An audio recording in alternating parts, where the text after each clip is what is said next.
Yeah, it's a cool big mansion in the South Loop. We only live 3 or 4 blocks away, so it's really easy for us. It was available, but that's not how we got to this place in the first place. This is where we are, the Glesner House.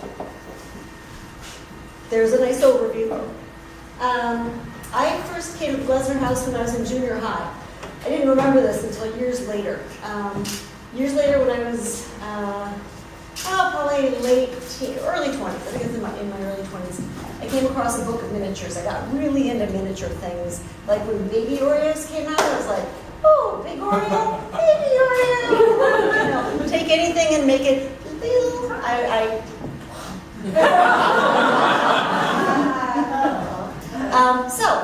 It's pretty cool that I came across this book of miniatures, and the lady who did all these miniatures, Frances Glesner Lee, actually spent a large part of her childhood in this house. She was raised in this house in a very old-fashioned way amongst the rich. She was tutored at home. She stayed tutored at home until she got married, whereas her male brother type of being not a girl went off to Harvard. That's what they did. She stayed home and learned crafts and gave book club readings and did all sorts of elegant rich lady things. But at the same time, she got very good at a lot of little handicrafts. And I came across a book of these miniatures, and it had her picture in it. And when I opened it up, because I didn't know what it was all about, I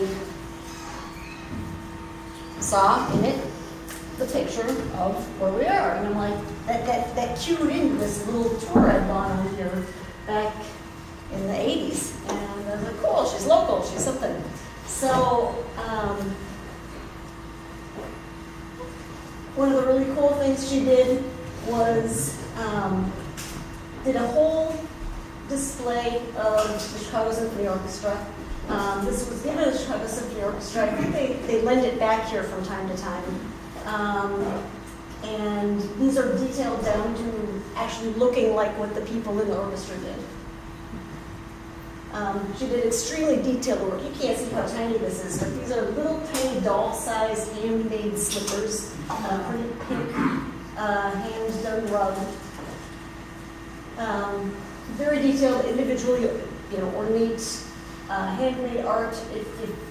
To me, the only thing in that picture that tells me it's tiny is like the candle wicks and the rope on the ceiling looks a little thicker, but otherwise that can just be a picture of a room. And she sometimes got a little bit away from her more refined works, and this one looks a little bit more, a little bit more middle class. Someone's just got a shirt hanging over the thing. I also like that one because that's like the light fixture in my house. And then this one, it's even a little bit grungier. It's got some cigarettes and they're all butted out and newspapers scattered all over the place. It's kind of strange. Oh yeah, well then there's that. There's that gun on the ground.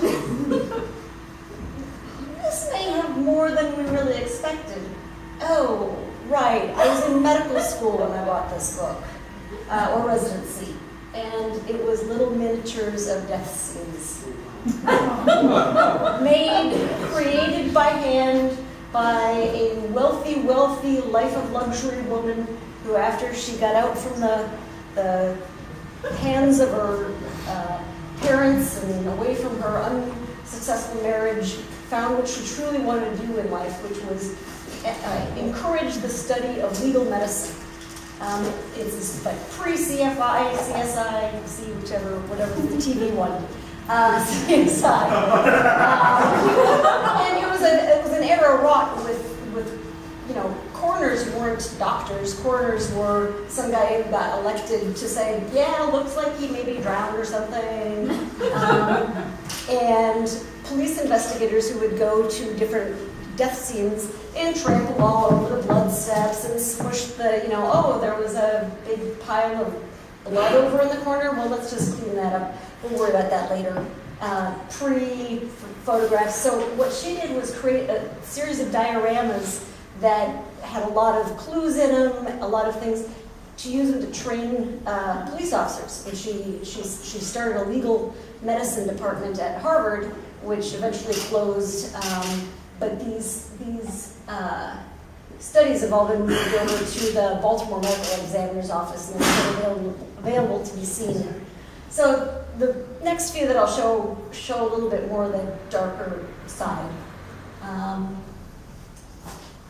The story behind this one is, let's see, this is kitchen. Husband got home about 4 o'clock in the afternoon. Left about 4 o'clock in the afternoon, came home after about an hour, found the outside door to the kitchen locked. It was propped open when he had left. He knocked, he called on the door, tried to get in the front door. It was also locked. Knocked on and called but got no answer. Then tried the front door, but it was also locked. Went to the kitchen window, which was closed and locked. Looked in and saw what appeared to be his wife lying on the floor. Sent for the police. Some of these have answers, but most of them don't. We don't know for sure, was this accidental carbon monoxide poisoning or was this intentional carbon monoxide poisoning? She was in the middle of making a pie. There were drinks out as if someone else was going to come over. But then on the other side of the room, there seemed to be stuff stuffed between the edges of the door. So was it an intentional thing? We don't know, but the thing that she used this to teach people was to look at all those things. She was in the middle of cooking. She didn't just stick her head into the oven.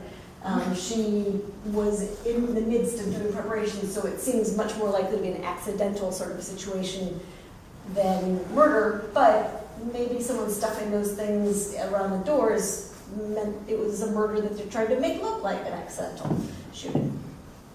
And this was, again, real chipper. Was from the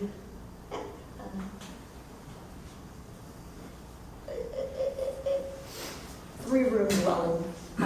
There are going to be a couple of other pictures from this room. This was essentially, it's kind of cut and dry, and I really just picked it for the pictures. Dad, wife, well, that's for later, but that's the dark bathroom.